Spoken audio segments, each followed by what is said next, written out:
Good evening. What happened to all the great news? And why can't we take a breath and enjoy it? That is the pulse of America tonight. In fact, 72 hours ago, on our last broadcast, we were touting a possible end to the pandemic, a rip-roaring report on jobs coming back in America, and a few hours later, the infrastructure bill passed.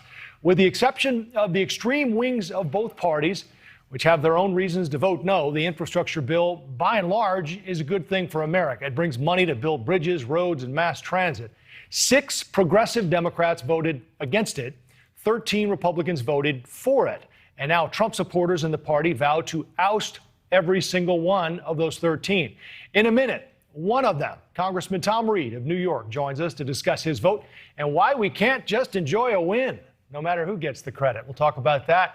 And for a few hours Friday night and into Saturday, we were on an upswing, at least politically. Washington got something done, a compromise.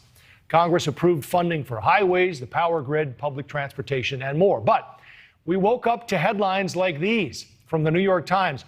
America is trapped in a pandemic funk, and we simply can't shake that gloomy outlook. Voters are unhappy about a long list of issues as well, from the sloppy Afghanistan exit to the crisis at the southern border, not to mention the ongoing pandemic over fights that involve mandates. And don't forget either the constant browbeating and name-calling on Capitol Hill that we've seen. President Biden ran on a return to normalcy and civility, and voters aren't necessarily seeing it or buying it. The president's approval rating is at 38%, according to a Suffolk University poll, a hair above President Trump's at the same time 4 years ago.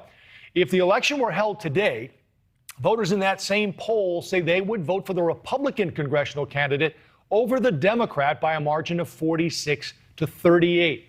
So midterms, as we said, exactly 1 year from today, November 8th, 2022, and game plans are already in motion. And that's where we begin tonight with Congressman Tom Reed, Republican of New York. Congressman, it's great to have you. So our Pulse Friday was there's good news and a lot of it. Why can't we enjoy just a few victories? Why are we in this funk, do you think? It's Washington, D.C. gridlock. It continues to be us versus them, Democrats versus Republican.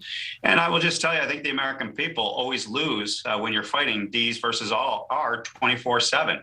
And that's why I stood up, voted for the infrastructure bill. It's a good compromise bill. And in the end of it, the American people win. So I don't understand this frustrating gridlock that we see on display each and every day. Is that part of why you decided not to run again? Absolutely. I will tell you, but I put a 12-year term limit on myself to begin with. And I believe in change. I believe in the turnover, new ideas coming to Washington.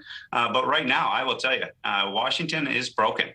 Democrats versus Republicans is the norm. And there's just this hatred almost that you sense on the floor of the House. And we're doing our best with the Problem Solvers Caucus, bipartisan group of members that I founded on the Republican side with my friend Josh Gottheimer on the Democratic side. And I'll just tell you, we're the only beacon of hope where you can have a debate, you can respect each other, you can agree to disagree, and at the end of the day, try to find common ground for the American people. What worries me about this, Congressman, is the people who are resigning or deciding not to run again are like you, the moderates, the people who are in the middle willing to make some compromise. What do you make of that?